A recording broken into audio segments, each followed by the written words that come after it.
Bismillahirrahmanirrahim. Assalamualaikum warahmatullahi wabarakatuh. Waalaikumsalam warahmatullahi wabarakatuh. Alhamdulillahirabbil alamin. Allahumma shalli ala sayyidina Muhammad wa ala ali sayyidina Muhammad. Alhamdulillah, segala puji hanya Allah yang mana pada pagi hari ini kita masih diberi limpahan nikmat, iman Islam, nikmat sehat, dan nikmat kesempatan sehingga kita masih sama-sama bisa melaksanakan sholat subuh secara berjamaah. Shalawat serta salam tidak berkat kita berkat kepada junjungan kita Nabi Muhammad SAW. Melanjutkan pembacaan Quran surat An-Nisa pagi hari ini sampai di ayat ke-7 sampai ke 10. A'udzu billahi minasy syaithanir rajim. Bismillahirrahmanirrahim. Lirrijali nasibum mimma tarakal walidani wal aqrabuna walin nisa'i nasibum mimma tarakal walidani wal aqrabuna mimma qalla minhu aw kathura nasiban mafruḍa. Wa idza hadara al-qismata ulul qurba wal yatama wal masakin farzuquhum minhu wa qulu lahum qawlan ma'rufa. Wal yakhsha alladhina law taraku min khalqihim dhurriyyatan dhi'afan khafu 'alayhim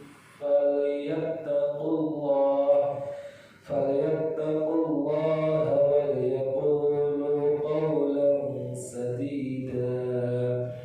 Innal ladhina ya'kuluna amwalal yatama zulman innama ya'kuluna fi butunihim nara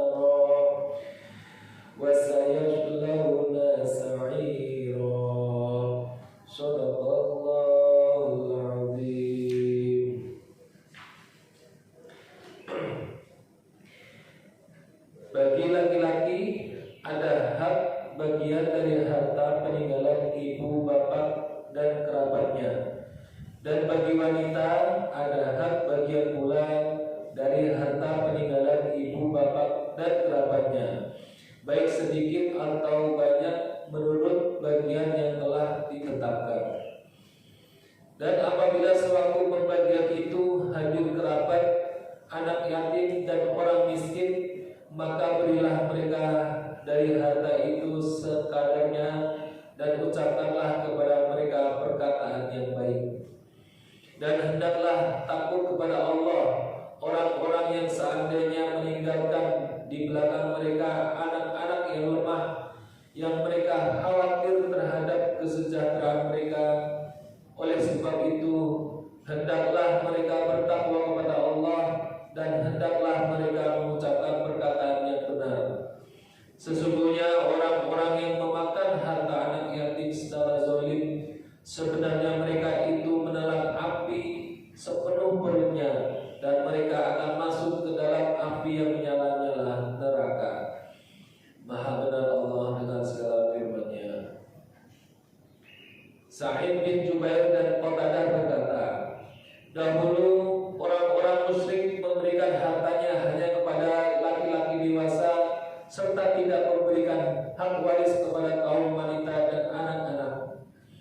Maka Allah menurunkan ayat lirrijali nasibum mimma tarakal walidani wal aqrabun. Bagi laki-laki ada hak bagian dari harta peninggalan ibu bapak Seluruhnya sama di dalam hukum Allah, masing-masing sama dalam hukum asal waris mewaris, sekalipun mereka berbeda sesuai ketentuan yang telah dibuat oleh Allah, dengan melihat lebih dekat kepada mayit dari segi kekerabatan, pernikahan atau kemerdekaan budak, karena hal itu merupakan kerabatan yang kedudukannya sama dengan kekerabatan dalam nasab. Wallahu a'lam. Firman-Nya, wa idza hadara qismah, dan apabila sewaktu pembagian itu hadir, hingga akhir ayat. Ada yang berpendapat bahwa apabila sewaktu pembagian warisan itu hadir para kerabat yang bukan ahli waris, anak-anak yatim dan orang-orang miskin, maka berikanlah kepada mereka satu bagian dari harta warisan, dan hal tersebut merupakan kewajiban di awal-awal masa Islam. Ada pula pendapat lain yang mengatakan bahwa hal tersebut masih tetap disunahkan. Para ulama juga terbagi menjadi dua pendapat. Apakah hukum pada masalah tersebut telah dinasakh atau dihapus ataukah belum?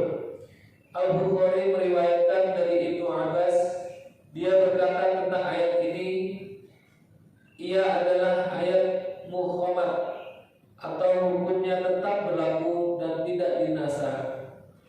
Pendapat ini diikuti oleh Sa'id dari Ibnu Abbas. Sufyan Ats-Tsauri mengatakan dari Ibnu Abi Najih dari Mujahid, dia berkata tentang ayat ini, ia adalah kewajiban bagi ahli waris sesuai yang mereka sukai, dan begitulah yang diriwayatkan oleh Ibnu Mas'ud, Abu Musa, Abdurrahman bin Abi Bakar, Abul Aliyah, Asy'abi dan Al-Hasan. Malik berkata, dan dari riwayatnya dalam kitab tafsir Juz'in Majmu' dari Az-Zuhri bahwa Urwah memberikan sebagian harta Mus'ab saat membagi-bagikan hartanya. Az-Zuhri berkata, ia adalah muhkamat. Malik berkata dari Abdul Karim dari Mujahid, dia berkata, ia adalah hak wajib sesuai keikhlasan hatinya. Pendapat bahwa ayat ini dimaksud secara menyeluruh. Ismail bin Muslim Al-Makki menukil dari Qatadah dari Ikrimah dari Ibnu Abbas, dia berkata, ayat wa idza khadara qismata ulul qurba dinasakh oleh ayat sesudahnya, yusikumullahu fi auladikum, Quran surat An-Nisa ayat 11. Malik mengutarakan dari Az-Zuhri dari Sa'id bin Al-Musayyab bahwa ayat ini dinasakh oleh ayat waris dan wasiat. Begitulah yang diriwayatkan dari Ikrimah, Abu Syadda, Al-Qasim bin Muhammad, Abu Salih, Abu Malik, Zaid bin Aslam, Ad-Dahhab dan Atta Al-Khurasani, Muqatil bin Hayyan, Rabi'ah bin Abi Abdurrahman. Mereka berkata bahwa ayat itu dinasakh. Ini pula yang menjadi pendapat jumhur fuqaha, 4 imam dan para pengikut mereka. Al-Awfi mengatakan dari Ibnu Abbas, wa idza hadara qismah, dan apabila suatu pembagian itu hadir, yaitu pembagian warisan, ialah pendapat banyak ulama. Inilah pendapat banyak ulama, dan seperti itulah makna ayat tersebut, bukan seperti yang dipilih oleh Ibnu Jarir rahimahullah. Bahkan maknanya adalah apabila kerabat atau selain ahli waris yang fakir, anak yatim dan orang miskin datang menghadiri pembagian warisan yang cukup melimpah, lalu mereka sangat ingin mendapatkan bagian dari harta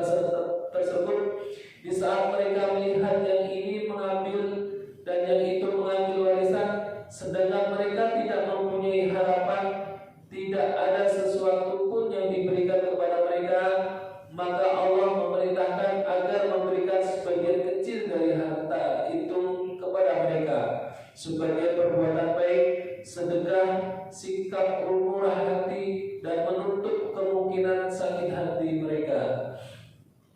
Sebagaimana firman-Nya, Kulu min thamarihi idza athmara wa atu haqqahu yauma hasadih. Makanlah dari buahnya yang bermacam-macam itu bila dia berbuah, dan tunaikanlah haknya di hari memetik hasilnya dengan dikeluarkan zakatnya. Quran Surat Al-An'am ayat 141. Firman-Nya, وَلْيَخْشَى الَّذِينَ لَوْ تَرَكُوا مِنْ خَلْقِهِمْ, dan hendaklah takut kepada Allah orang-orang yang seandainya meninggalkan di belakang mereka. Ali bin Abi Thalhah berkata dari Ibnu Abbas, ayat ini berkenaan dengan seorang laki-laki yang meninggal dunia, kemudian seseorang mendengar dia memberikan wasiat yang membahayakan ahli waris.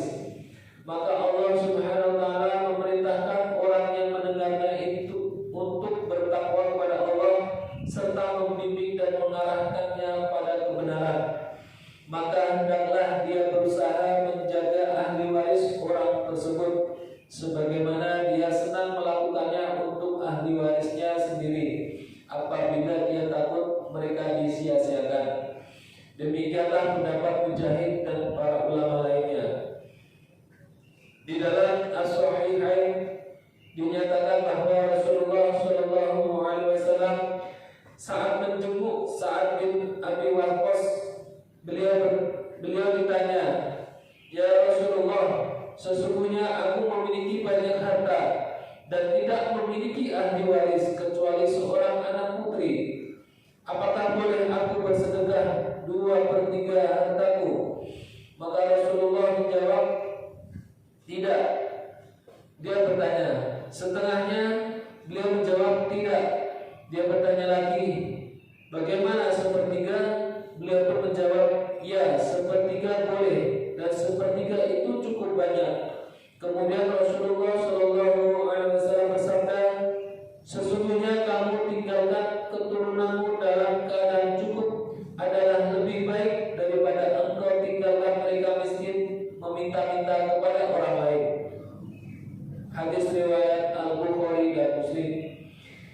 Di dalam As-Sahih dari Ibnu Abbas, dia berkata, seandainya orang-orang mau menguranginya lagi dari 1/3 menjadi 1/4, tentu lebih baik, karena Rasulullah SAW bersabda, "Ya, 1/3 dan 1/3 itu pun masih banyak."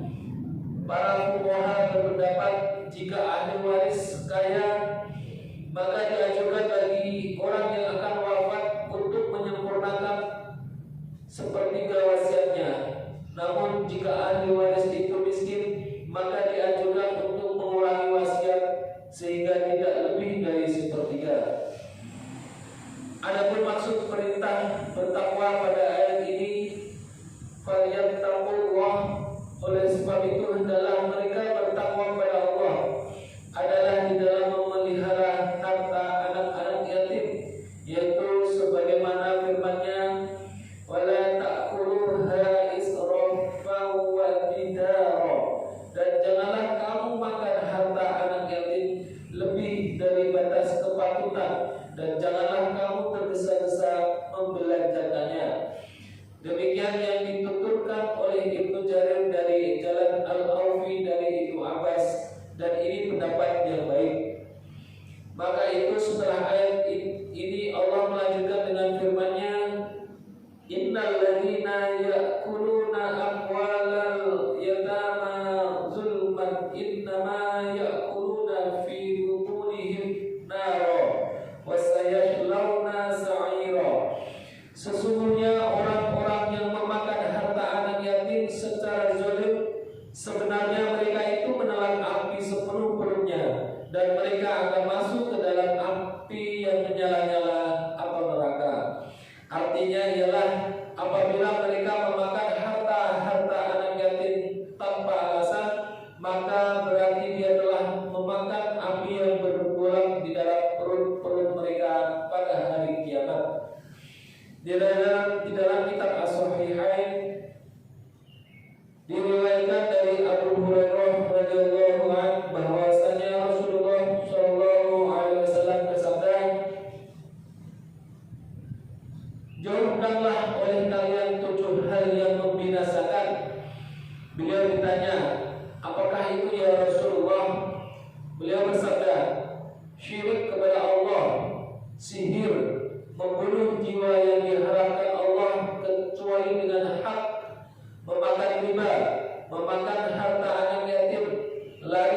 Hadis riwayat Al-Bukhari dan Muslim. Saya ulang, jauhkanlah oleh kalian 7 hal yang membinasakan. Beliau ditanya, apakah itu ya Rasulullah? Beliau bersabda, syirik kepada Allah, sihir, membunuh jiwa yang diharapkan Allah kecuali dengan hak, memakan riba, memakan harta anak yatim, lari dari medan pertempuran, dan memfitnah wanita-wanita mukmin yang baik-baik yang tidak terlintas untuk berbuat keji lagi beriman. Alhamdulillah, pembacaan